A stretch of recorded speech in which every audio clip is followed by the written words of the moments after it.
Hello everyone, greetings from the Asia Pacific Forum on Sustainable Development in Bangkok, Thailand, and a very warm welcome to this global policy dialogue where we will be addressing future forward development planning in Asia and the Pacific. This event is hosted by the United Nations Department of Economic and Social Affairs, also known as UN DESA, with the cooperation of the UN Economic and Social Commission for Asia. My name is Supha Pichumsai Nayutaya, or B in short, and I will be moderating today. Our focus in this discussion is the economic landscape for Asia and the Pacific in 2024, and especially how this affects the progress towards the Sustainable Development Goals, or SDGs. As the basis for our discussions, we will explore the data from the World Economic Situation and Prospects 2024, or WESP report, as we call it for short, which is the flagship economic report issued by UN DESA. This report contains economic projections of the whole world, but we will look specifically into those for Asia and the Pacific. We will also discuss what to expect with regard to trade, investment, inflation, and more. In the second half of our discussion, we will discuss development planning in the region, particularly in small island developing states, or SIDS, as we say at the UN. In May, the UN will hold the 4th International Conference on SIDS in Antigua and Barbuda, where delegates from small islands and other countries will gather to formulate a new 10-year Sustainable Development Action Plan. We know that people in small islands are sitting at the forefront of climate change and are experiencing the worst effects of climate change, and we will explore that issue today as well. Now, before we dive in, here are some quick housekeeping. Multilingual captions are available in Zoom. Just click on the captioning icon at the bottom of your screens, and if you're joining via Zoom. And please do help spread the words on what you hear today on social media using the official hashtag WESP, W-E-S-P. So let's kick off today with a quick poll of you, our audience, to help us get to know you a little more. How do you feel about the economy where you live? We would love to know how you feel about the economy where you live right now. So do you feel very positive? Do you feel mostly positive? Or quite neutral, neither positive or negative? Or do you feel mostly negative or very negative? So we are doing the poll on Slido. I'll give you a minute to vote and get familiar with Slido. So just go to slido.com and use the hashtag WESP to vote, hashtag WESP. So meanwhile, let's watch a short video from UN DESA giving us a global view of the WESP report.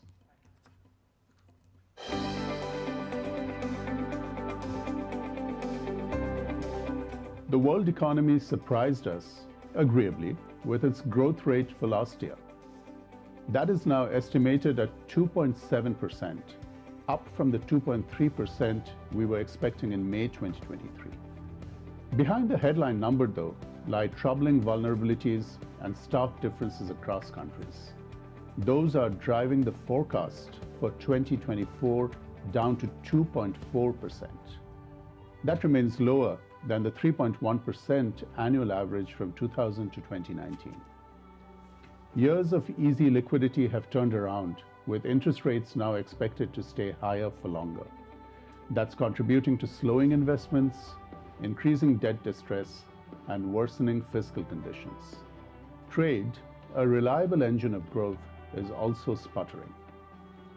One other bit of good news: falling inflation comes with strings attached as well. Across the world, inflation is expected to be at an average of 3.9% in 2024, a decline of about a third from 2023. But in about a quarter of all developing countries, the forecast for 2024 is over 10%. That will be eating away what people's earnings can buy and inflicting further pain, especially on the middle class and those in poverty.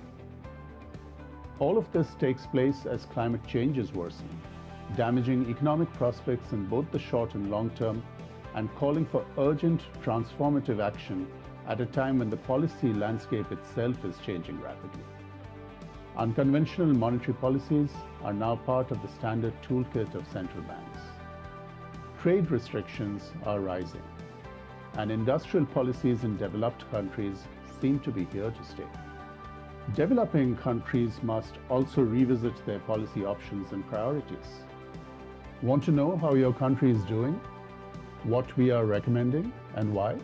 Get the latest from our new report.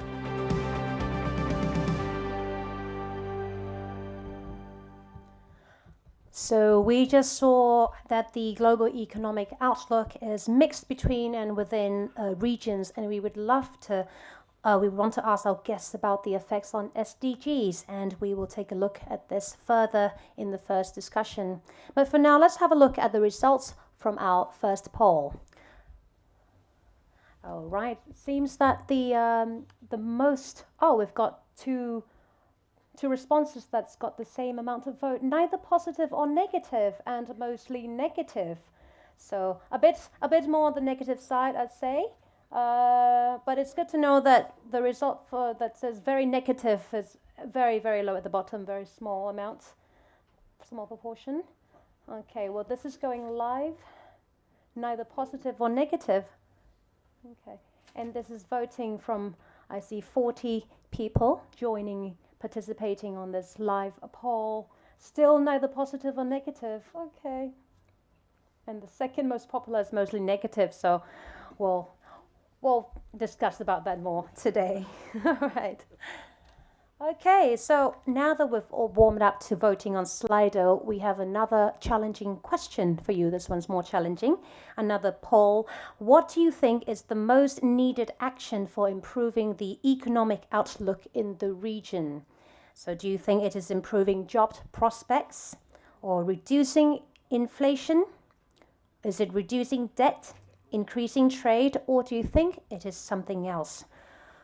What needs the most immediate action? So once again, go to slido.com and use the hashtag WESP.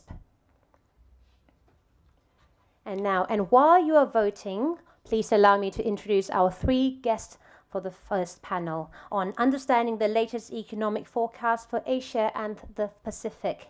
So with me on stage are Shantanu Mukherjee, Director of the Economic Analysis and Policy Division at UN DESA, who we have just seen in the video.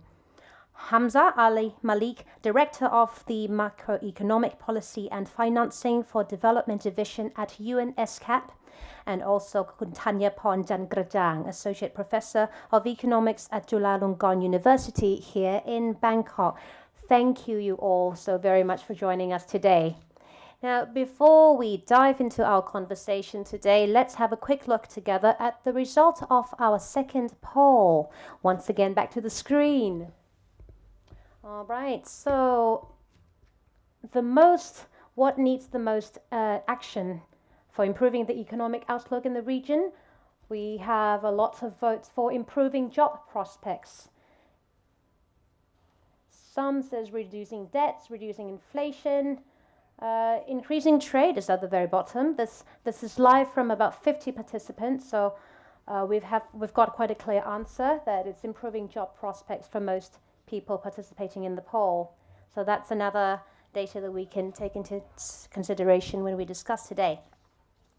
All right, having seen the poll results, let's see what our experts have to say about this issue. So, Shantanu, can you please kick us off, and what does this mean for Asia and the Pacific? Thanks, Bea, and I have to say it's really weird to be in front of you both in person and on the screen. At least one of those is AI, I guess, so we'll see. Well, you just heard a little bit about the global growth prospects. So I'm going to talk a little bit about Asia Pacific, but I'll also try to relate it to what's going on around this region. So in Asia Pacific, when we study it here in DESA, we split it up into East Asia and South Asia. And East Asian figures for 24-25 are in the region of around 4.5%. And South Asian growth prospects are in the region of 5 to 6% for 24-25. Now, The first point to take away is that there's huge diversity within these figures at these countries. Asia Pacific is not a particularly homogeneous kind of thing and dominated by some big players. So you have Timor-Leste, which is going into a huge contraction. You have the Maldives, which is doing pretty well. The second point to take away is actually, in spite of these apparently impressive figures, because they're much better than global averages, it's interesting to see what has been lost since the pandemic. And so if you compare where South Asia and East Asia are now, in terms of where the forecast said they should have been back before the pandemic hit, then South Asia has lost about 35% of what it should have had in terms of GDP cumulatively, and East Asia about 17%. So, GDP is just a number, but I'd like to encourage everybody to think of this not just as GDP loss, but like income loss, loss in public revenue, loss in services that could have been provided but weren't, and basically lost opportunities for many people to make it out of poverty and to get closer to the SDGs.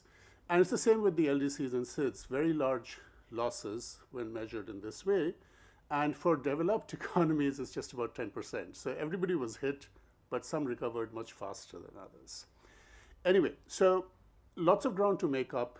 I think the main takeaway here is that because developed countries' growth prospects are weak, the opportunities to grow by selling more to them are also limited. So in terms of Asia Pacific doing well, growth has to be driven by additional sources that will help propel it forward. Some of the other things in the external environment, one of them is US inflation. It's very sticky, very stubborn, refusing to come down as rapidly as many had hoped. And that means interest rates will remain high. And that's going to spill over into difficulties in borrowing and difficulties in servicing debt. It's also going to contribute to the fact that governments will have less discretionary spending at their hands, less fiscal space as it's called. And all of this means that overall, many countries will find the investment climate not as robust. Again, Asia Pacific is doing better than the rest of the world. But still, within Asia Pacific too, you will be seeing these things. We spoke a bit about trade fragmentation. And I think one of the things we think about as we look ahead is what are some of the big shocks that could upset the apple cart in a big way. Inflationary shocks are one, whether these are caused by climate-related disasters or changes or conflicts and so on, particularly for food and fuel.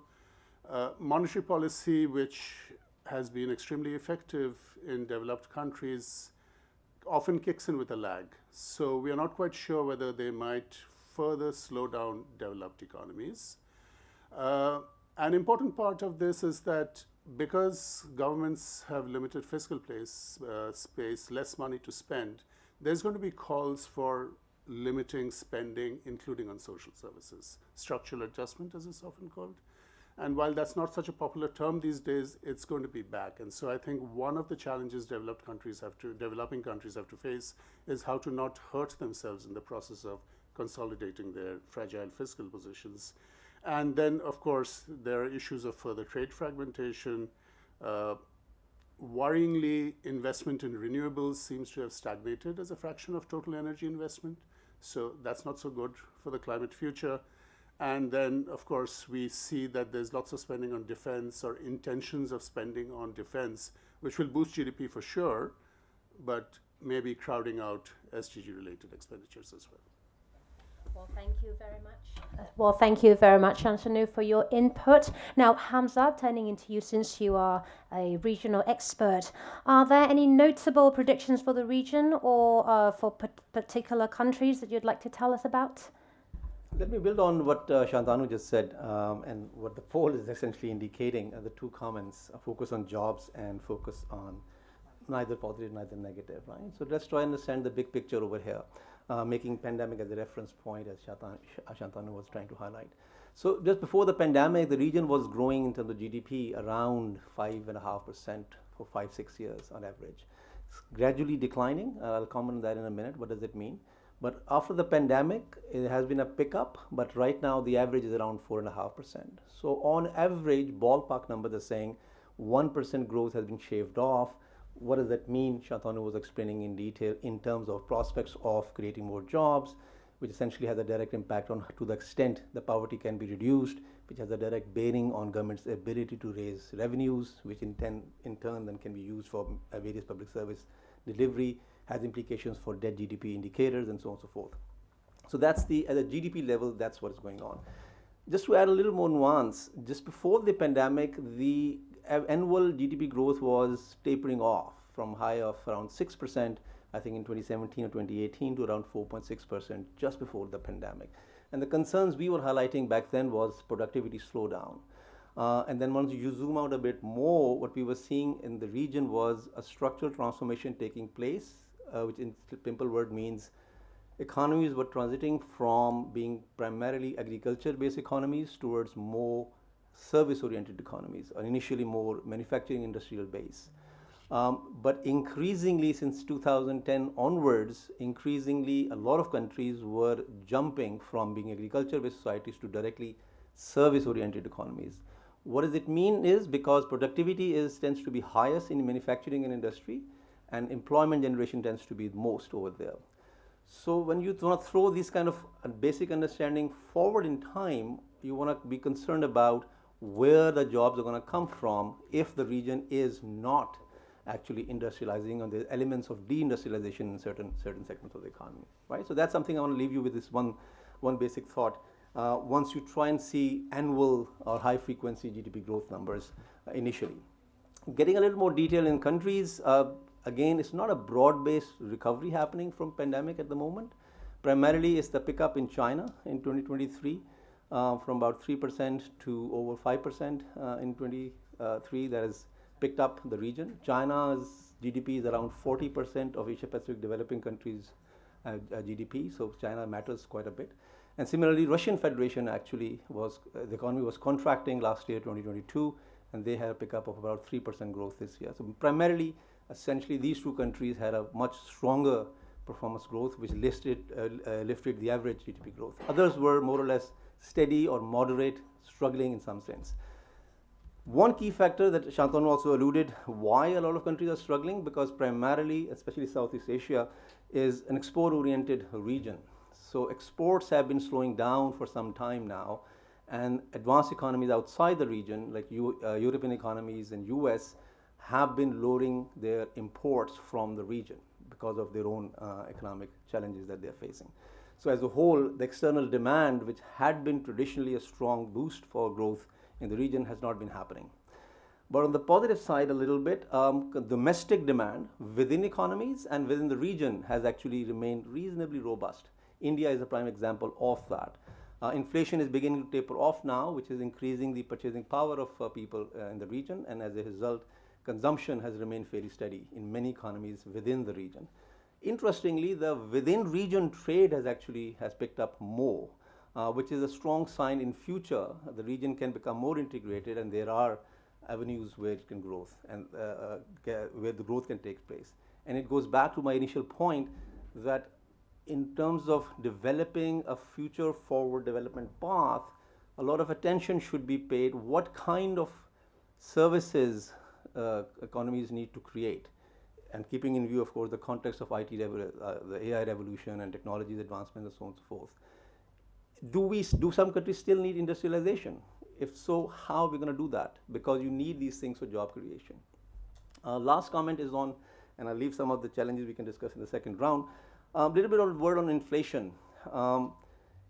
Again, inflation in the region peaked right after the pandemic, 7.2% or so. But the region traditionally does not have an inflationary problems, barring few exceptions in South Asia in particular. Averaging around 3%, 3.3% before pandemic. Now it's about 4.5% to 5% on the higher side, but declining quite considerably. Why paying attention to inflation matters? If nothing else, it indicates that the likelihood of interest rates remaining high is going to be there, which essentially means the ability of businesses to continue investment or expansions or investments is going to be lower, and thus the prospects of growth are going to be lower to that extent. Similarly, the debt servicing of people, businesses, governments goes up, so the proportion of money they're setting aside to repay their existing debt increases, and the result, the resources they can channel towards, at least when the governments are concerned, towards sustainable development goes down. So we need to pay a lot of attention to inflation and then interest rate scenario. Shantanu also mentioned in developing countries in Asia Pacific, whether they like it or not, they have to pay attention to what is going on in US Fed. We can discuss that why that is the case, because US dollar is the global currency, that's why it matters. So if US in particular and European countries keep their interest rates on the high level because of their domestic considerations, the developing countries here will experience the effect of that. It will not be easy for them to lower interest rates, even though their domestic inflation might be coming down because of risks of capital outflows from the region. And we have seen that episodes again and again last several times, including more recent episodes. So this is just a little bit of the outlook part, comment on that. So let me stop here with one last observation. GDP growth is just a means to an end. We need to pay a lot of attention. What is not the ultimate objective, should not be the ultimate objective of assessing economy strength. What matters is, what is GDP growth doing for the people? In plain words, is it creating sufficient jobs? That's why I'm not surprised when the vote is that should be the main focus. So ultimately, job creation or a people-centric growth, but it really matters. There are other considerations of GDP which we normally like to highlight that the quality of growth is much more important than the quantity of growth. So the production processes, the way GDP is taking place, for instance, is growing, should not have a large carbon footprint, for instance, on the environment. And it should be not adding to inequalities, rather it should be mitigating. I can comment on that a bit more, but let's wait for the next round of questions. Thank you. Well, thank you very much for your comment. You're faster than AI. It's like summarizing a long documentary in a few minutes. That was amazing. Thank you very much. Now, Tanyapon, I'd like you to bring you in now. So how do you see this data and forecast affecting Southeast Asia? So actually, continuing from what Hamza just said as well. So if you look at Southeast Asia, although the region is doing relatively well compared to other regions in the world, but if we actually compared its performance, forecast growth rate to the pre-COVID rate, we'll see that most of the countries are not yet to be returning to its pre-COVID level. And let me emphasize the point that Hamza just said, that this is one of the explanations could be that these countries are very open. We say that exports plus imports take a very high proportion of their GDP. So it's not much of a surprise that under the global, weak global trade, we would see that these countries are kind of a little bit struggling to going back to the pre-COVID level. Okay, so let me give some example of exceptions. So if you look at Indonesia, we know that Indonesia is the country in Southeast Asia that least depends on external economies. Okay, only 50% of its GDP depends on exports plus imports. And if you look at the report, we'll see that the forecast actually says that it's going to be returning back to the pre-COVID level. So we see that from this exception and from the norm in Southeast Asia, there's an importance of dependence on external economies quite a lot. So at the country level, what does it mean? It doesn't only have an implication on the implementation of SDG 1 as we see for poverty. It also has an implication on SDG 10, which is about inequality. We will see that at the country level, there will be inequality of broad brush GDP per capita growth. And even more, if you look inside the country, at the household level, we may see some picture of uneven recovery as well. So this depends on the source of income of the household, whether it depends on export sector a lot or not. Okay, so let me bring in a little bit of my research. Okay, so that's actually from the context of the Great Depression in 1930s, but I think it can give us some insight. So from that research, I find that for households that only depended their income on rice farming, and rice was the main exports at that time, they were harder hit in terms of income when compared to other types of households. Okay, so that's about income. But if you say that, if you're concerned about poverty, and what we concern is actually about consumption, how about consumption? From the research back in 1930s, it says that consumption was actually not different when we compared different types of households. What does it mean? It means that actually households could smooth their consumption even under the crisis. Okay, and I find that that was done through borrowing. Okay, and this, when we bring the picture back now, right now, at this decade, we actually have seen high borrowing and high NPL in some countries, especially in Thailand.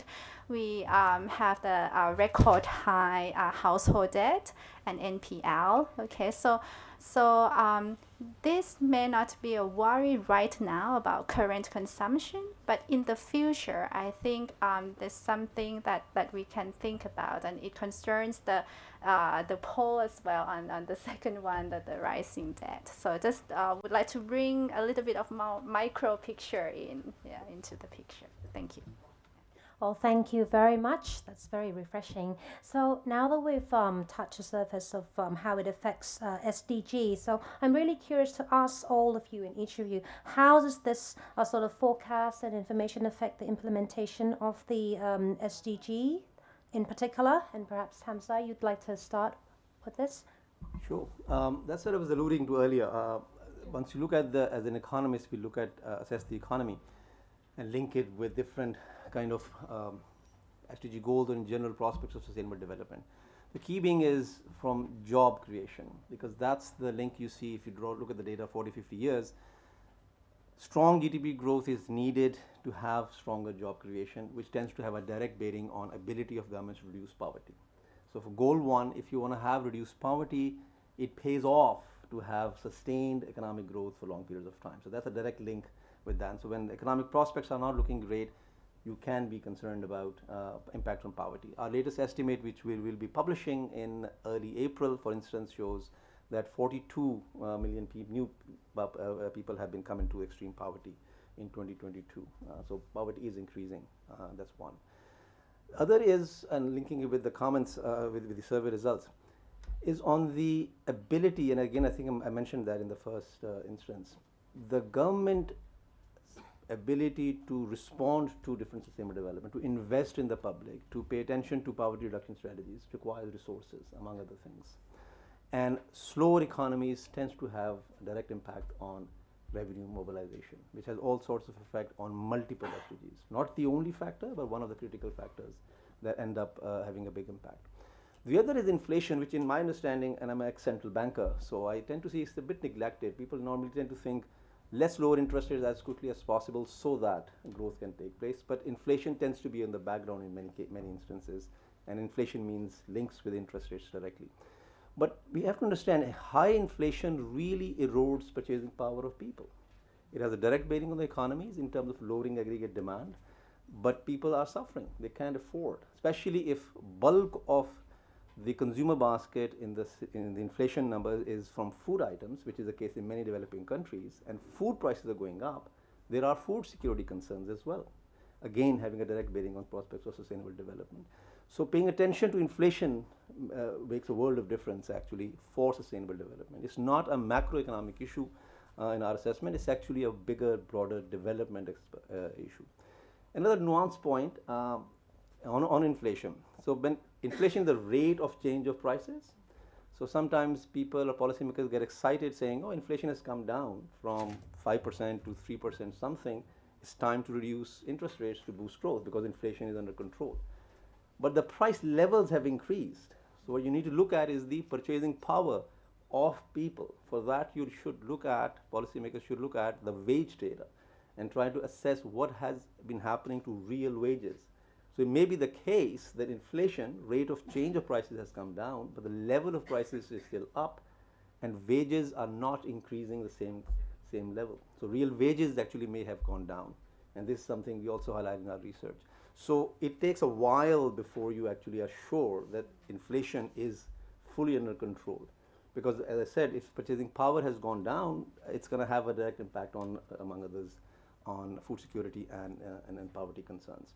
So this is the link we try and develop with overall economic assessments, primarily GDP, inflation, and then linking with various SDGs through employment and poverty and inequalities and poverty and those kind of concerns. And one last comment, quickly one, picking again from the survey, debt concerns, for instance, right? That is again something, it's commented typically, perceived typically that debt is necessarily bad. A high level of debt is necessarily bad. In our work, we try to highlight not really. What really matters is how debt is being used.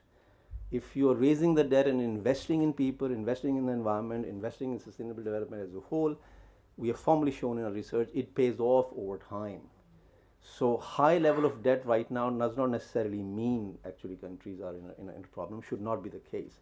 What we should try and assess is how this debt is being used, and it is increasingly invested in different aspects of sustainable development, and then how you create that space. So put differently, a typical yardstick is used in international commentaries. 60% debt GDP ratio is bad, some magic number. 60% above, suddenly countries are perceived as facing high risk of debt distress. Not really. What we argue is, look at the SDG investment needs up front, assess how much is needed. Maybe it will require to be financed by raising more debt. So be it. So maybe that number is 90% debt GDP ratio. Then work backwards. How do you make sure that money is come forth and where is money is going for?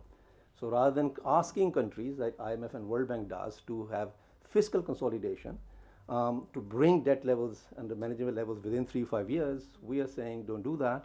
Help the countries actually raise their tax potential, has to develop capital markets and other potential avenues which can actually help them finance those investments that are needed.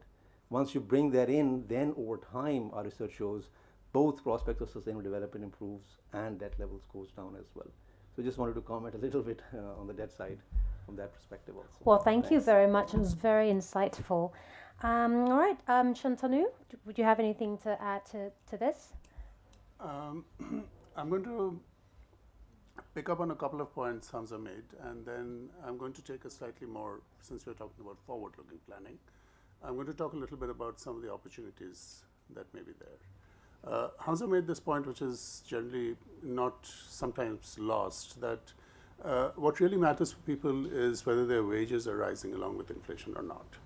And so if you look at the developed countries, particularly in the US, for many of them, initially the inflationary effect turned into profits for corporations because prices went up. But now you're seeing the other side of things, which is that actually people who are out of the labor market are coming back in, wages are rising. And so the inflation and wage are tending to cancel each other out. And this is kind of reversing decades of inequality in the US. Whether it will sustain further or not is not known. But if you flip that around and you look at many of the Asian countries where unemployment rates are high, there's actually the worker has no bargaining power when the unemployment rates are high to go and ask for an increase in their wages because prices have gone up. So we did a little calculation to see what has been the cumulative increase in the consumer price index, or in the level basically, over the last 2 years of inflation. And in developing countries, it turns out to be over 20%, which means that if your wages have remained stagnant, your purchasing power has gone down by a fifth. That's just on average. And we know that in Asia Pacific, for example, there are several countries, last VDR, Iran, Myanmar, several others, which are still dealing with very high inflation rates. And they have a similar slack in the labor market. So that's an important part of where government policy and private sector growth both have to play a role. As we look forward, though, I think there are a couple of sort of interesting areas for policymakers and planners to consider. The first point is that we are saying that investments have become more expensive. It means that returns on those investments must be greater. And so there needs to be conscious thought in terms of the policymakers, which areas will give high enough returns on investment to be able to worth it at this particular point in time from a purely economic point of view. And some of these are going to be in the areas where the green transformation is going to be happening. So that's an important consideration when you try to distinguish between things that should be financed on a rate of return basis versus things that should be financed more as a rate of return on the social side basis. So governments need to think a little bit clearly about these options. If, for example, the EU and other countries are actually going to say that we will restrict imports that don't have a certain degree of carbon composition in them, the carbon border adjustment mechanism, then maybe this is a good time for the countries that actually produce these items cheaply to ask for the investment and the technology to help them meet those requirements instead of passively sitting by. So we think there's a role here for countries to get together and play. The second point is that the big transformations in energy and technology are going to require new materials. Everybody knows that. There's a gold rush going on for nickel, for lithium, for copper even.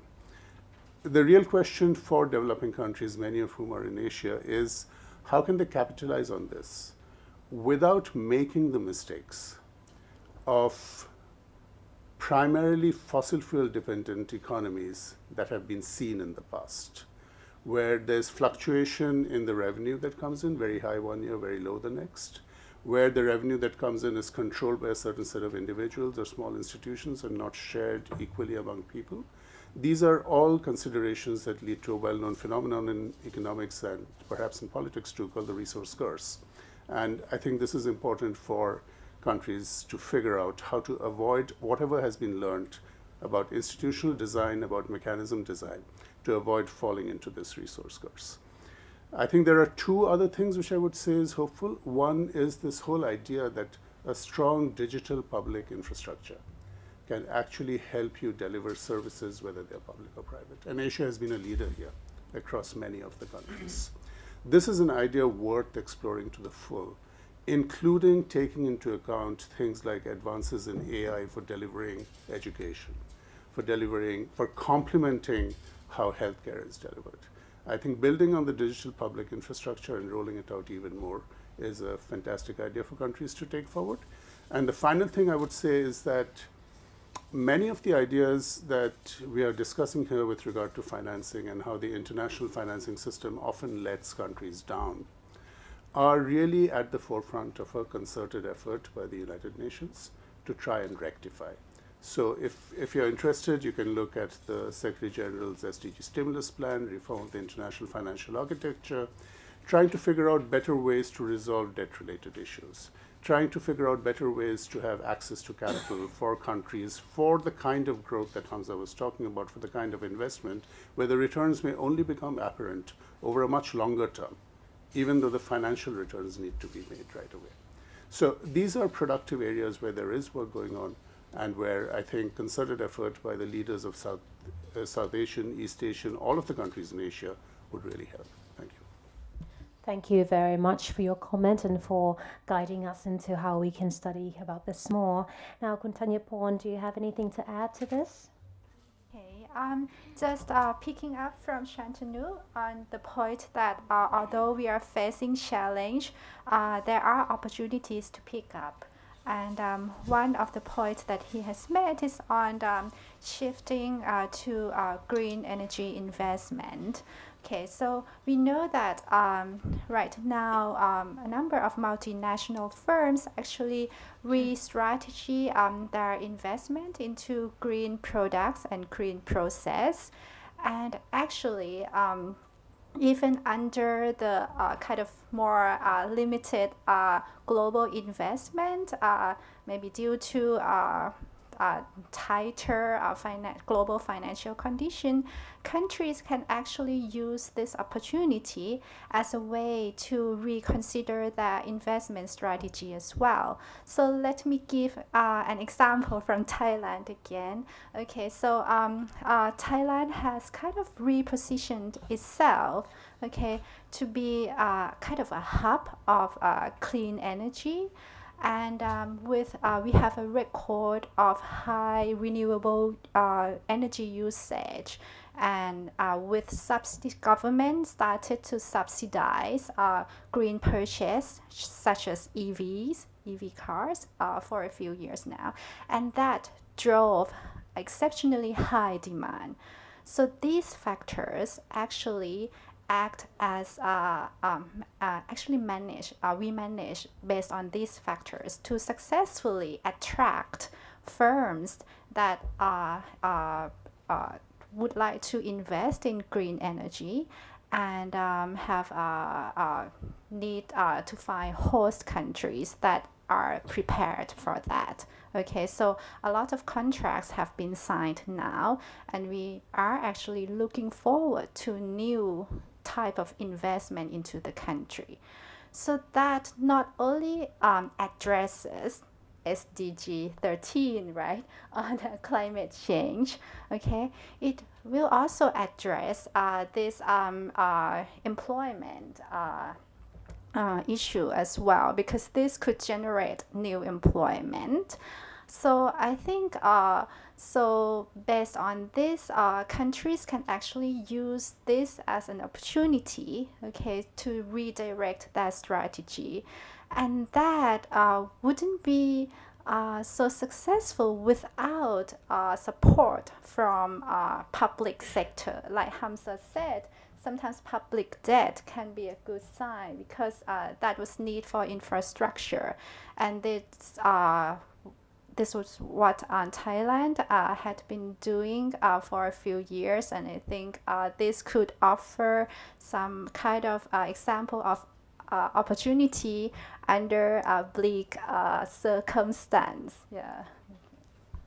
Well, thank you, Tanyapon. Now that you've mentioned that in terms of challenges, there's always positive opportunities. So I'd love to know if you can share your views on if you think there's any bright spots, or if there can be, you see anything hopeful about. We actually have about 3 minutes left between two of you. If you can give some concise answers, that'd be great. Thank you. I think the biggest untapped potential is actually not having enough women in the workforce. And this is a stubborn problem across much of Asia. And I don't mean, women who are street vendors. I mean actually formal sector employed women. So I think this is a huge sort of missed opportunity. And it is well understood what kind of policies and measures are needed to help put this forward. Many countries are also moving through a demographic transition, which means, in principle, the care burden should change. And so I think this may not be low-hanging fruit, but it's certainly fruit worth reaching for long-term benefits. Yeah, let me try say something different here. The power of narratives, to me, that has fundamentally changed the last 20 years or so, and I think UN has a big role to play into that. What I mean by that is, traditionally, at least in the economics world, we have been thinking about let's grow first and then redistribute later. Let's grow first and then we'll clean up the environment later on. That has been, and to some extent still is, the mainstream economic thinking. I think that has changed quite a bit, and it's changing very rapidly and creating a lot of opportunities. This is what Tanyapon was highlighting as well. For instance, until very recently, even now in US, the narrative is going towards green transition or addressing climate change is going to take jobs away from traditional sectors. It's been sold as a trade-off, while there are co-benefits involved in pursuing green transition, which actually ends up creating more jobs and promoting growth as well. Until recently, the thinking was that inequality is some social issue that should be paid attention to later on, but let's focus on growth part. But now increasingly evidence is there that high and sustained level of inequalities actually are an impediment to growth itself. So it pays off for policymakers to pay upfront attention to these issues. So this narrative change that I think Sustainable Development Agenda has brought is sometimes underestimated, and it's changing and affecting policies in all sorts of areas, including power of technology, for instance, how you want to use that. Well, thank you very much for all your answers. Now, I do believe that we have questions from the audience as well. We've been getting questions online on slido.com, so let's have a look at that on the screen behind us. Okay. All right, we've got a highlighted question. How can we tackle the population problem in Asia and Pacific region? A question from Manish Jadhav from New Delhi, India. Are you also in this room? Okay. Now, who would like to take this question? Hamza, Shantanu? Okay, we've done some work on this. So I'm not sure you can characterize this as a problem in the sense that it is something to be fixed. And I mean, let's see what's the big population changes that are happening here. The first is obviously the huge relative growth in the aging population, right, with the various kind of economic and other social challenges that it brings about. And that's actually a success story. People are living longer. So, so I don't know if that's a problem you want to fix, right? The other thing is population sizes are shrinking and population growth rates are falling. I'm sure there are many people in this room who grew up at a time, including myself, when that was not the case and that was considered the problem that needs to be fixed. And I think in a more pragmatic sense as well, many countries, I mean, this is new for this part of the world, but obviously it's been happening in Europe and other places for a long time, have tried to fix this through various means, such as encouraging greater immigration, encouraging incentives to have more children, taking care of some of the care responsibilities that inhibit women from kind of having children when they're faced with this alternative of economic employment, et cetera, et cetera. None of them work. None of them work in the long term. So I think these are not fixable. These are not problems per se.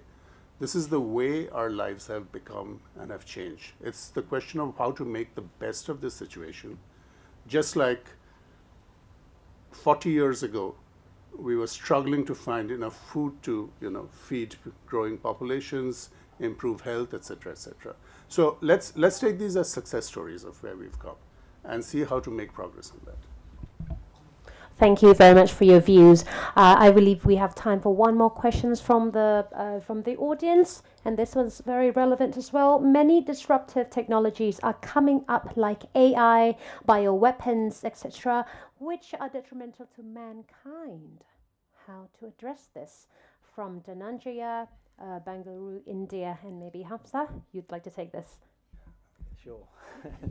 The general principle, I think, is important to understand. When economists think about technologies and AI and these things, at least how I think, you have to distinguish between the impact of technologies on total factor productivity and labor productivity, number one. So automation, for instance, may increase total factor productivity, but if it is going to replace labor, it's going to be problematic because people will lose their jobs and it has all sorts of negative impact, while the overall economy might be doing better. So, and number two is the march of technologies and rise and advancements is nothing new. It has been part of human societies for as long as we know the recorded history, for a couple of thousand years. So we should not be certainly just similar to what Shantanu gave very insightful answers to the population problem. We should not take it problem as such. It's how do you channel it? Typically, it's taken as, technology is going to disrupt labor market and so on and so forth, but that's not the right approach. So it's not an inexorable rise of technology is going to lead to replacement of jobs, for instance. It's going to be bad news. No. How the governments through regulations, and it is one word that Shantanu mentioned earlier, bargaining power of labor in the labor force. These two factors, if they are there, then the 1,000 years of history of human effort in dealing with technological advancement shows that in the end, net on basis, society gains quite a bit. So classic, most recent example, without going in detail, more recent examples are the period between post-World War II, 1950s and 60s and early 70s. That has been spectacular growth with minimal inequality increases. Right? So there are episodes in the past as well. At the beginning of Industrial Revolution, for instance, the first 70, 80, almost 100 years, it was just about growth, because the technology then was replacing the workers, not complementing them. And later on, the government started taking regulation, giving shape to those things. I will leave the audience with this reference to a book that I'm going through these days, Power and Progress by Darin Acemoglu and Simon Johnson. It documents last 1,000 years of human effort dealing with technologies. So these two things are critical. Technologies adding to labor productivity and ability of workers to take advantage of that through bargaining power, and government through regulation giving shape to those things.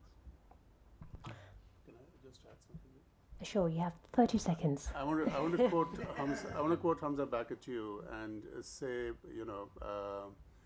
we spoke a little bit about this change in paradigms and narratives, and I think with technology too, we have to stop thinking of use it now and clean up later. We need really a more holistic approach. I mean, we cleaned up nuclear weapons after the bomb, right? Geneva Chemical Weapons Convention was the very first global convention, but that came after gas warfare in World War I. So I think learning from these experiences, I think we have to agree that there have to be guardrails, and how we set those guardrails is important, and they have to be done preemptively. Well, thank you very much. Did you want to add anything, or just giving me a nod? Just very last word. So I just would like to emphasize the power of education as well. So basically, for the technology and all the weapons that the question has mentioned about, actually we can use education as a way to shape how human actually responds and think about this, not just a formal education in school. I think as people are going to live longer, lifelong learning is very important, and it's not just about increasing productivity or just about labor market, but for other aspects as well that although traditionally economics is not doesn't touch on it, but I think increasingly I think it becomes a part of social science and economics as well. So I think education could act as kind of a soft weapon against some kind of like downside thought on this as well. Well, thank you very much. It seems to be the theme that any challenges or something that seems to be a big problem. After all, we just need to find the right balance, the right regulation, and the optimal usage of it, and that should solve most problems. Well, thank you very much, Shantanu, Hamza, and Tanyaporn for joining us today. I'm sure that everyone got very, very valuable information, and I learned a lot from listening to the panelists today, so thank you. Thank you for your time.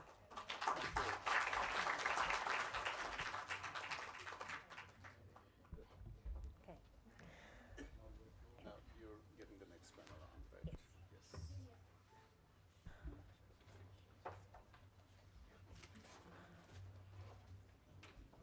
Right now, we are going to watch a little video.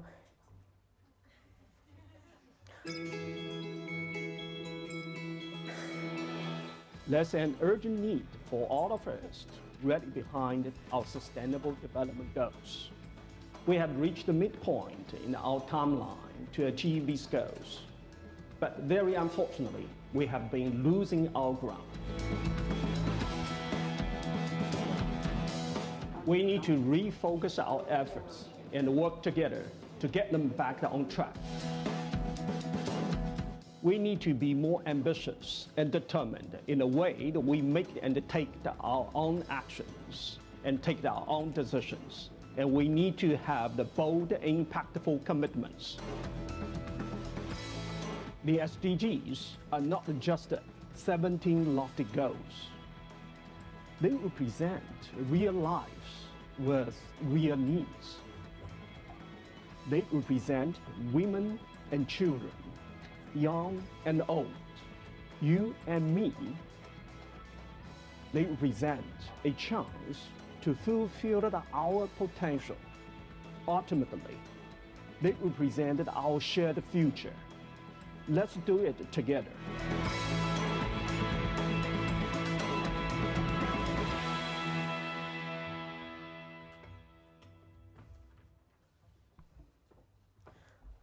All right, welcome back.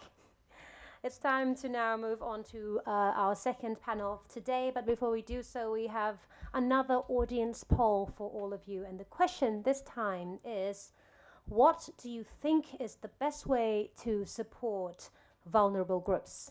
Now, vulnerable groups are people like women and girls, children, older persons, indigenous persons, persons with disabilities, and others who face distinct challenges. So I'd love to know what you think is the best way to support them.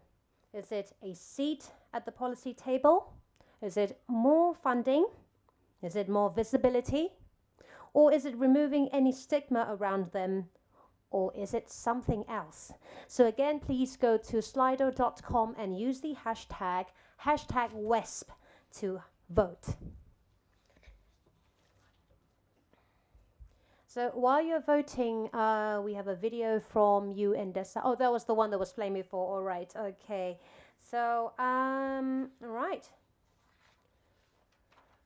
So if you are voting now, we can quickly have a look at the poll. So in the video, we saw the progress on the different SDGs and that it has been mixed when it comes to Asia and the Pacific. But overall, we're moving in a concerning direction. And if we can all look at the poll result together behind us. Okay, seems to be another clear popular answer as well. So the best way to support vulnerable groups seems to be a seat at the policy table. That's the highest vote that we receive. More funding follows, and then followed by more visibility, then removing any stigma around them. But the most popular vote is a seat at the policy table is the best way to support the vulnerable groups. That's a live result from 48 participants now. All right, so that brings us neatly to our next conversation on smart sustainable development planning to leave no one behind. Joining us now next to me are Dayan Shayani, a statistician here at UN ESCAP, Alison Culpin, a senior social statistician at the Pacific Community and also known as SPC, and Vilani Remengesau, a member of the Belau Association of NGOs, also known as Bango, based in Palau. So first of all, thank you all very much for joining us today and welcome to the panel. All right, for the first question, as we think about future forward development planning, it's good to have data to tell us where we are. So Diane, can you please tell us a little bit about ESCAP's latest data on how Asia and the Pacific are faring on SDG implementation?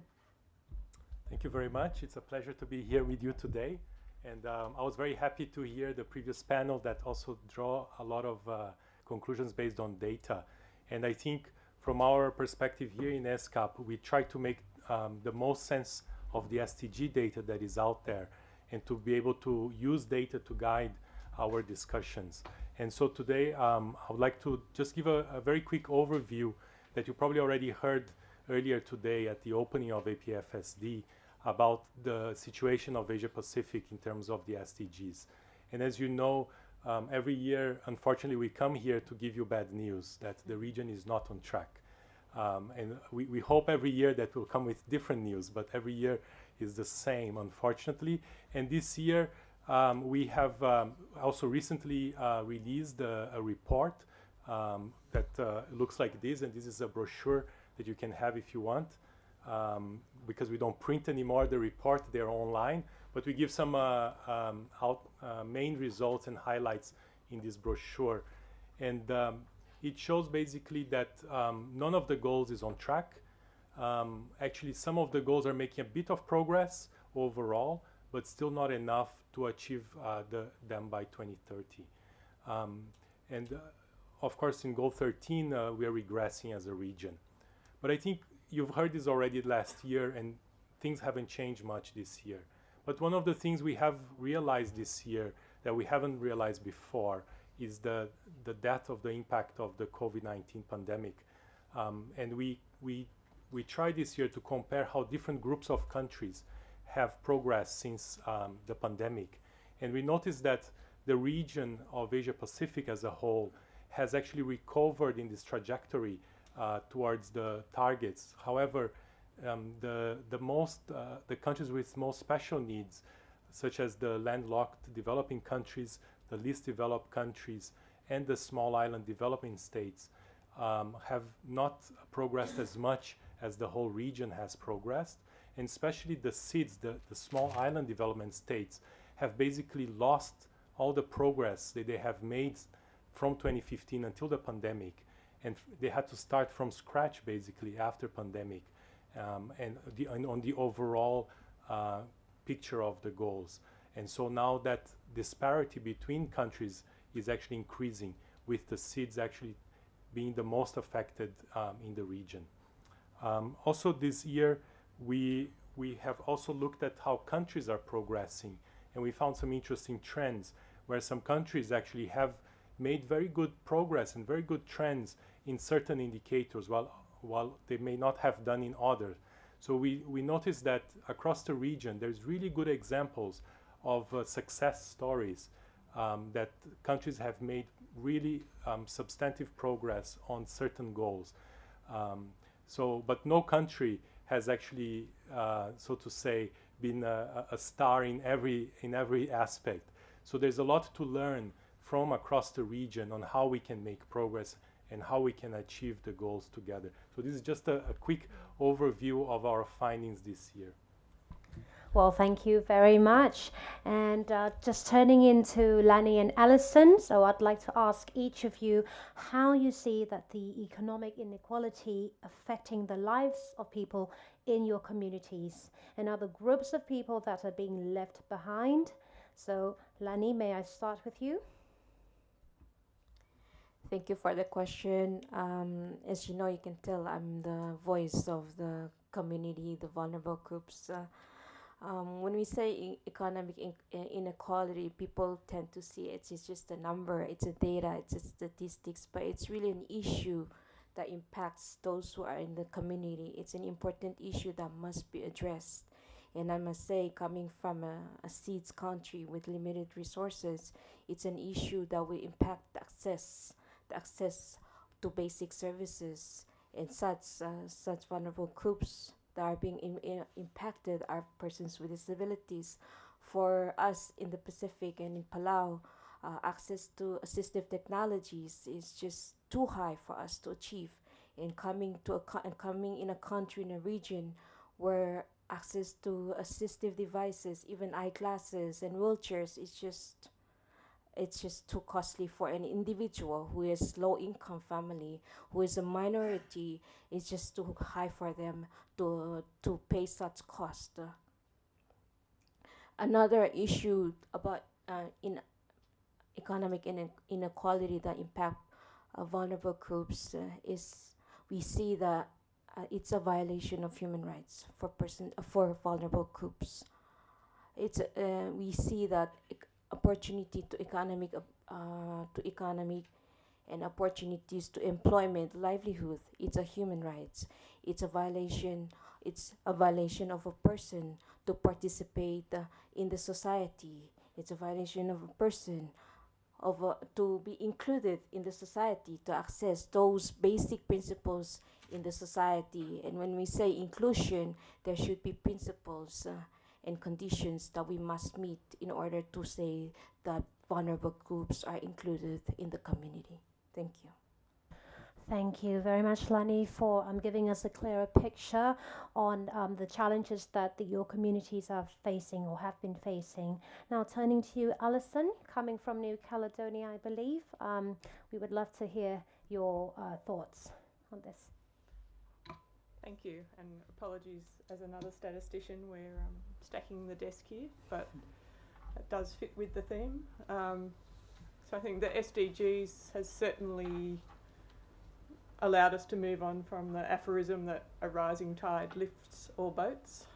I think that was the mentality, we heard that before with rising GDP, the assumption that that's going to capture everyone and everyone benefits. Again, rising tide is not a phrase to use well in the Pacific SIDS as well. But definitely inequality, even despite some sustained and reasonable GDP growth, inequality has not reduced. The figure we tend to use in the Pacific is that 1 in 4 Pacific people remain below their national poverty line. So that's taking into account the national definitions of poverty. And in a lot of instances in the Pacific countries, a deprivation model is used rather than a strict monetary measure to capture the different perspective of what poverty means. So the SDGs haven't well captured some of the informal safety nets that operate so well in the Pacific. And that really came to the fore during the pandemic. So I think that's something that we want to capture better and to monitor better in the next round of the SIDS monitoring, is this well-being beyond GDP, which is gaining a lot of traction in communities.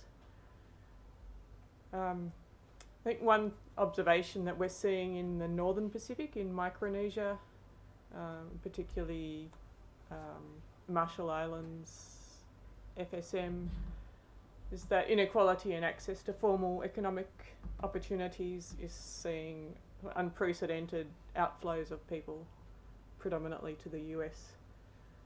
So we're losing up to 20% of the total population over a decade. And that obviously has implications for those remaining in the country in socio-economic terms. So yes, there might be some positives in the terms of remittance inflows. The impact on that population going forward is really unknown. And just a final comment, if I may, on since we're talking about data and people being left behind, let's challenge to some extent our assumptions about who these people are and look at it in the local and community context. I recommend, for those that haven't looked at ESCAP's Leaving No One Behind tool, that's a data-driven tool that lets you identify the furthest ahead and the furthest behind against some of the SDG indicators. And there are some surprising results that challenge our preconceived ideas. So it's not always necessarily the people we think are the furthest behind that are coming through in the data. So just another plug for evidence-based or evidence-informed decisions. Thank you. So it is quite clear that quite a bit of work needs to be done. And what are we going to do about this? And how can better data help us to get where we need to go with SDG implementation? And are there examples from your work that you can share with us today? Diane?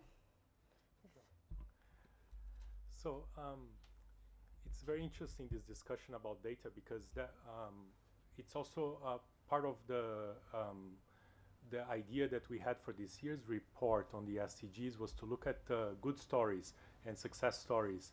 And especially we try to focus on where data has helped create policies and change the way things work in countries to benefit the people.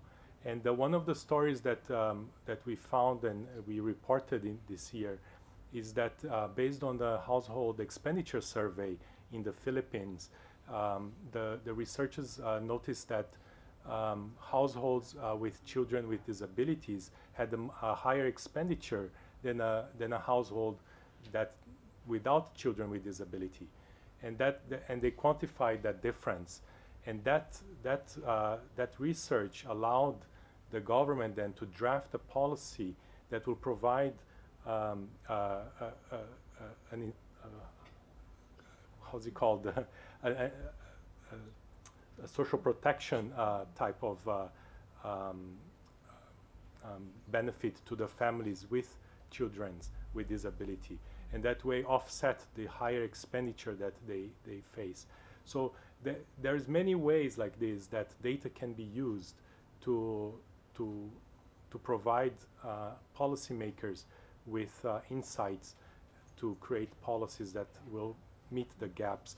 I also wanted to highlight 3 different areas that from the statistics perspective I've been thinking about, because in the last, as you know, because of the COVID pandemic, we were not able to travel and work with the member states. But since last year, we were allowed to travel again, and I had the opportunity to visit some of the countries around the region and hear a bit more about what they're doing in terms of data, and also how that's connecting with their policies.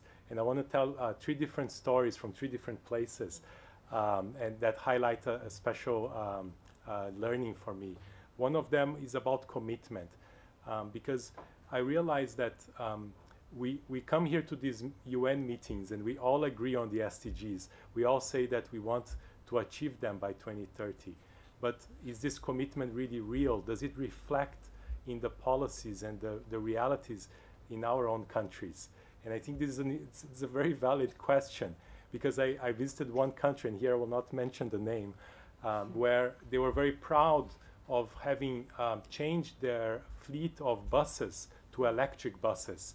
So now they didn't have any more of those polluting, diesel buses, but now all the buses were becoming electric. But then I was curious to know where the electricity comes from. And as you can imagine, they come from fossil fuel, because there's no other source of electricity in that country. So even though it's a positive development, that actually maybe doesn't really meet the ambition of our 2030 agenda. So we really have to think about what really makes a difference. And in that, I would like to highlight that it's not just for the developing countries, but also for all the countries. We have high-income countries, we have developed countries that also face a lot of challenges with the SDGs. And most of the times, the developed countries see themselves as donors or as supporting a role in the SDGs, while forgetting that actually the 17 goals apply to them too, because many of the targets actually are very, very relevant to their countries too. So that's about commitment. I also have a story about using evidence, and that I think my colleague here, a statistician as well, will agree, which is that we need to actually pay more attention to data and to the evidence. Sometimes data might tell us stories that are different from what we believe, and it's good to be challenged, and I think we should actually be challenged and try to learn something new from evidence. And I'll tell a story that I was in a country in Asia Pacific where in our first day of meetings, we realized that there was no poverty estimate for the country. And they explained to us that there is no poverty in their country because it's a relatively high-income country and poverty doesn't exist. So we said, sure, okay, fine, that sounds interesting, sounds good, right? But then on the second day, they decided to take us for a special lunch in one of the traditional areas of the city at a real family, so that we can actually interact with the locals. And when we were having the lunch, it was very delicious, by the way, the family started to talk about the poverty around their area, because many families were affected by disaster, and they were living in poverty. They didn't have a house, they didn't have income, and so with our guests, with our hosts, we looked at them and said, so does this mean really there is no poverty in this country? Maybe we should rethink that. I think I'm going a bit over time, but I just wanted to highlight one more thing is the focus. The SDGs are they cover a lot of different areas of development: economic, social, environment. It's very difficult for us to find focus on the SDGs. But if we don't focus, then we will not make so much progress. So that's why this year also we try to highlight the 6 transition areas, because in that way we can have a framework that can focus what needs to be done and which actions that can yield the most benefit in the longer term for the region. Well, thank you. So, sure, like we just need to really look deep into data, give more importance to that, and also real exposure to local communities, getting to know them. That should also help with finding solutions, the real solutions, sustainable solutions. Alison, would you like to add anything about how better data can help us with SDG implementation? Just very briefly then, given Sure. our time constraints. Yeah, I think there's an interest and a need. We've focused so much on the indicators and the numeric values of those, but in the Pacific in particular there's keen interest to do that deeper dive, the qualitative assessment. Not just looking at what's not working, but the success stories and what collective actions or strong partnerships have allowed that success to happen, and how then that can be scaled up and applied to the other targets that aren't doing so well. So it's not as comfortable a use of statistics. I think it's a lot more complicated to build those qualitative assessments, but I think that's our goal for the next monitoring phase. Thanks. Thank you, Alison. Now, Lani, we would love to hear your views as well. So, what do you think? Are there some other solutions or good practices to ensure good SDG outcomes despite the challenges or less than stellar economic projections? Thank you again for the question. I'm here with these 2 data people, and sometimes for us in the community, the civil society, data is just a number to us, but it's actually for us, we want the stories, the realities on the ground. So I just want to give an example in the interest of time. We in the country, we have limited resources, and we have this for a country that we don't have a building code, and access is always an issue for us. So it was one small project that was taken by a local community groups, and we consider it as a public-private partnerships, and this group was an NGO in collaboration with the state government, and of course with the main government too, but it was funded by another donor.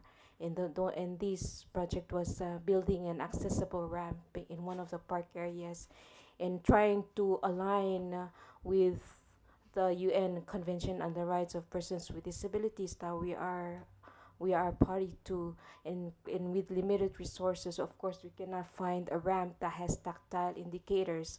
So with us mobilizing such resources, it's an example of how the community come together in terms of public-private partnerships, and really build the capacity of the community to know that accessibility goes beyond the infrastructure. It also goes into in ICT, access to ICT, that there are also persons who have vision impairments. There are also persons who have hearing impairments. How are they being able to access the ramp, and how are they being able to associate and then enjoy the opportunities provided in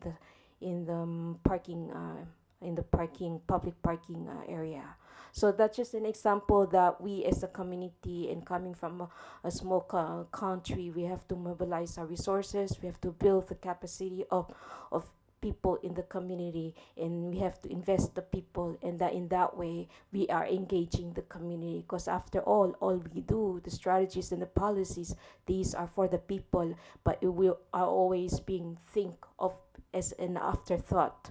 Inclusion is always an afterthought, so we have to be consulted from the beginning to the monitoring stages. We have to be consulted in all stages of such process. Thank you. Thank you very much, Lenny. And I have just one final question for you, and this is quite different as well.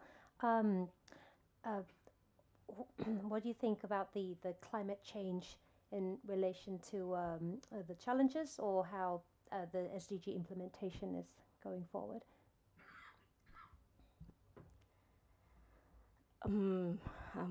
Well, in coming again in the community that we are being impacted by the climate change, it's always an issue for us coming from a seat saying that climate change is impacting everyone. And for a person with disability coming from a country that has a policy, and I'm here wondering how is that policy being inclusive for persons, not only for persons with disabilities, but for other vulnerable groups? Were they being consulted in the beginning? Were there considerations and principles? And that goes the same for the disaster risk reduction policy. So these are just some of the questions that we need to keep in mind, that inclusion is not an afterthought. We always have to consult the people in the beginning to the end stage, where whether it's a policy, whether it's an initiative, or any matters that concern people. Thank you. Thank you very much for being the voice of your community, and it is very well heard. Now, I think that's all the questions from my side for all the panelists today, but we do have some questions from the audience who are joining. Oh, we have someone from the floor as well. Okay, just handing over the microphone. Could you please introduce yourself as well and let us know where you're from? Namaste and greetings everyone. Introducing myself, Neeraj Shrestha from Nepal, representing Blind Youth Association Nepal, and I'm the visually impaired youth. Just to highlight on the necessity of data, of data and statistics, yes, we all are aware about how data and statistics are important and how we are struggling to find the updated data, especially in regards to the disability. We all are aware about that. And if we see the community level having lack of data, we have not been able to conduct evidence-based activities, and having no proper data and evidences, we have not been able to influence to our government and non-government agencies to take proactive actions for the strict implementation of the SDGs, along with the CRPT that we have been advocating for. And just wanted to highlight one thing is that how we can bring the data from the ground level, as highlighted by the panelists. So what we can do is that we need to focus on the awareness, how we can bring the data. And there should have the proper guidance mechanism, how we can collect the data from the ground level. So I think ESCAP can take the initiative, and you can ESCAP and other UN agencies can empower not only organization of persons with disability, but all other CSOs who have been working in the community level. And as they have the reach to the ground level, they can bring the data and we can use the data. And yeah, as you said, along with the quantitative data, we also need to have the qualitative data as well. So that's one I wanted to highlight it. And further, one thing that I want to highlight is, like, while talking about the economic inequalities, we also need to think about how we can ensure the access in the financial resources, how we can access to the social protection system, and how we can link with the disability movement, CSO movement, with the academic institutions, so that we can bring the more updated data. So that's I want to highlight. Thank you. Thank you very much for your very valuable input. And Dayan, I see that you might be very keen to add something to that. Yes, thank you very much for this question. And I see a common theme since the start when we had the Slido poll. And I think the top answer was that people want to have a seat at the table, right? And I also very much agree with that, with also Lani saying the same thing. And that the seat at the table, I was thinking which table actually we need to have a seat. I think there are many tables that we need to have a seat. They can be at the community level, at the regional level, at the national level, at the international level. So there's really many tables that people can influence and need to participate, and the people need to come also with data, and that's why I wanted to really talk to this question, because what we are seeing now is that there is a movement on two fronts. One is that what we call citizen-generated data, which is that data is not just generated by the government through the official and historical ways of doing surveys and censuses and things like that, but rather people are interested in collecting data on certain topics that matters to them, but that data needs to be produced in a scientific way and in a way that follows certain standards. But we are seeing now more and more a growing discussion around this topic, and it's one that I think the statistics community in the whole region and in the world will be doing more and more work. So this is a very promising area. And the second part has to do with the way official statistics work. Normally, countries will collect data on the issues that they consider important or relevant to them.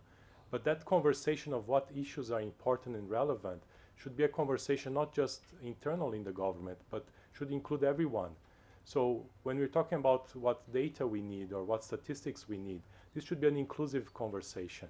And we should bring everyone to the table on that conversation too. And that's something that here in ESCAP, our statistics division is very much interested in working. Thank you. That's very reflective of the poll result as well, that more seats are needed. All right, we also have some questions from Slido, so let's have a look at this one. How does development planning in the Asia Pacific account for the needs and aspirations of local communities? A question from Justine Mwange, Kampala, Uganda. I'll let you decide who would like to take this question. Surely we're out of time by now. No, we have time. Okay, this is just my reflection. I'll start and then pass on. I think certainly on the Pacific side, we are very consultative in developing new plans and strategies. I think perhaps we have too many plans and strategies, and that can bog us down, and we just move to a new plan instead of really making progress with something we already have. But one other thing that could be worth mentioning in response to this is a recent initiative called the Voluntary Local Review. So this is allowing subnational cities or towns or different areas to replicate the Voluntary National Review, which reports on the national progress. So localising the SDGs and building in that community level aspiration, ambitions and targets for the future into national, regional and global work, I guess is hoping to address that question there. Thanks. Thank you, Alison. Lani, do you have any final thoughts to share?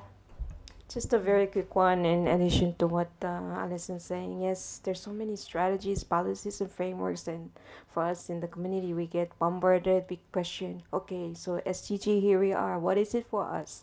So I think sometimes we need to align these frameworks, policies, and how it links together and work well in the community. As such, for SDGs, here I am thinking, okay, if I go back home, I have to ask the community where, give us some of your information, what are you doing? And they will ask me, so just because it's VNR for Palas, we have to do the report, but we have to think of beyond. How is it, because we're doing the VNR, how is it, how we're going to go beyond the VNR, how we're going to go beyond the SDGs. What is it really going to impact the people in the community? What do they get out of it, and how do we work together in being a contributive member of the society? Thank you. Thank you very much. Well, there's much, much more to talk about, but we actually have to leave it here. So thank you again, Lani, Alison, and Diane, for your very insightful contributions to this crucial conversation. Thank you.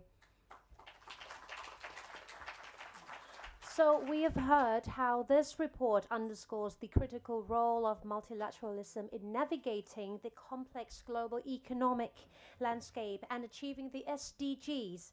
It is important to keep working toward the goals and towards equality that leaves no one behind. Many thanks once again to all our guests for answering all the questions, and thank you to you or our audience for your participation. And I certainly learned a lot today listening to our speakers, and I hope that you did as well. If you're watching this on Zoom, you'll see an exit survey pop up when you leave the meeting, so please do fill it out, and we would really appreciate your feedback as it helps us plan for the future events for you.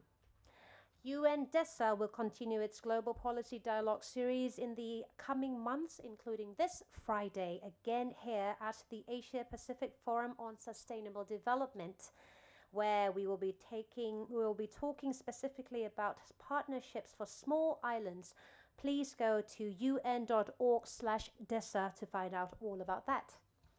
And if you're interested in exploring these economic projections in more depth, the World Economic Situation and Prospects of 2024 is now available, and you will find that also at un.org/DESA. Thank you once again for tuning in, and thank you to our colleagues at UN DESA and UN ESCAP. Have a wonderful rest of your day or night where you're from. So thank you again from me and the team here in Bangkok. Goodbye. Thank you. สวัสดีค่ะ